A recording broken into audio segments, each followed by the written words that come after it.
नमस्कार, मी पंजाब डक. आज तर महाराष्ट्रातल्या शेतकऱ्याला एक अंदाज देणार आहे. तर राज्यातल्या सर्वप्रथम शेतकऱ्याला सांगू इच्छितो की राज्यामध्ये महाराष्ट्रामध्ये मान्सूनचं आगमन झालंय, पण ते कसं झालंय, दक्षिण महाराष्ट्रामध्ये काही जिल्ह्यामध्ये झालं, म्हणजे काही सांगली, सातारा, सोलापूर, कोल्हापूर, बीड जिल्ह्यामध्ये काही भागातच झालंय, लातूर जिल्ह्यात काही भाग, पण सर्वदूर झालेलं नाही. म्हणून हा अंदाज सर्व शेतकऱ्यांना लक्षात. तर मग पुढची परिस्थिती काय राहणार आहे, तर उद्या 10 जूनला तुम्हाला एक सांगू इच्छितो. 10 जूनपासून काय होणं, आणखीन मराठवाडा आणि दक्षिण महाराष्ट्राकडंच, म्हणजे ना इकडल्या भागातच आणखीन मान्सून राहील. पण उत्तर महाराष्ट्र, विदर्भाकडे आणखीन ते पाऊस, मान्सूनचा मोसमी पाऊस दाखल होणार नाही, म्हणून हा अंदाज लक्षात. त्याच्यानंतर तुम्हाला एक सांगू इच्छितो, 10 म्हणजे 10, 11, 12पर्यंत आणखीन काय होईल, म्हणजे मराठवाडा आणि दक्षिण महाराष्ट्रामध्ये सातारा, सांगली, सोलापूर, कोल्हापूर, पुणे आणि इकडे मराठवाड्याचे लातूर जिल्हा, बीड जिल्हा, परभणी जिल्हा, नांदेड जिल्हा, धाराशिव, लातूर, हिंगोली ह्यापर्यंतच काय होईल, म्हणजे आणखीन 10, 11, 12, 13पर्यंत पाऊस राहील.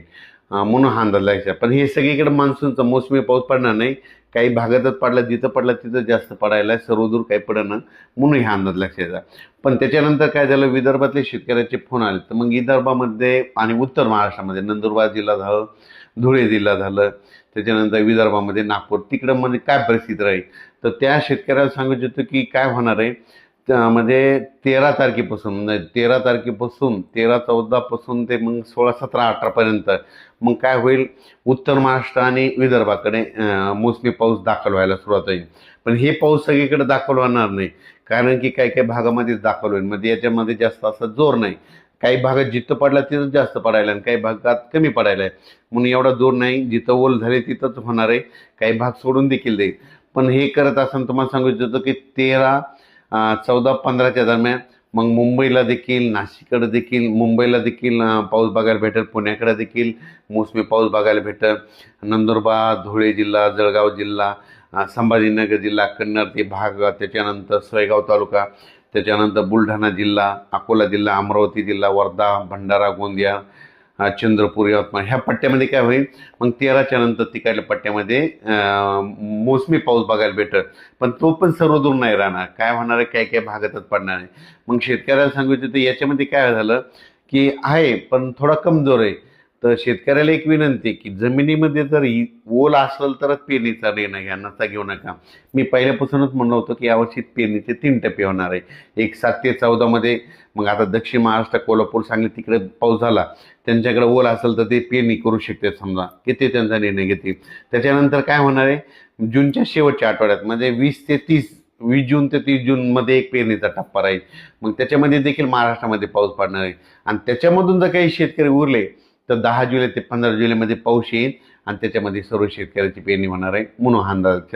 पण उत्तर महाराष्ट्र, खास करून उत्तर महाराष्ट्रातल्या शेतकऱ्याचे काही मिरची लागवड आहे, त्यांच्या विहिरीचे पाणी संपले आहेत, मग ते पाऊस येण्याच्या प्रतीक्षेत आहेत.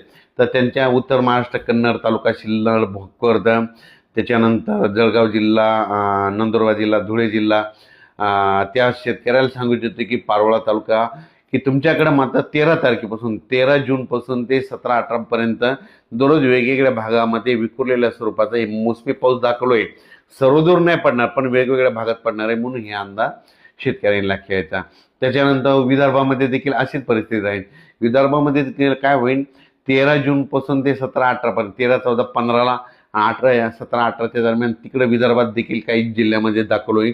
पण हे सगळीकडे दाखल होणार नाही, काही भागात होईल. 20 जून ते 30 जूनमध्ये होईल, मग त्याच्यामध्ये मात्र आणखीन जवळपास खूप ठिकाणी भरपाई झालेली दिसत. म्हणून शेतकऱ्याला सांगू इच्छितो, पेरणी करत असताना निर्णय स्वतः घ्यावा, कारण की काय होतं, जमिनीमध्ये ओल नसाल, 4 बोटावर पेरणी केली तर ती फेल जाते. म्हणून चांगली ईदभर ओल गेल्याच्यानंतर शेतकऱ्यांनी पेरणीचा निर्णय घ्या.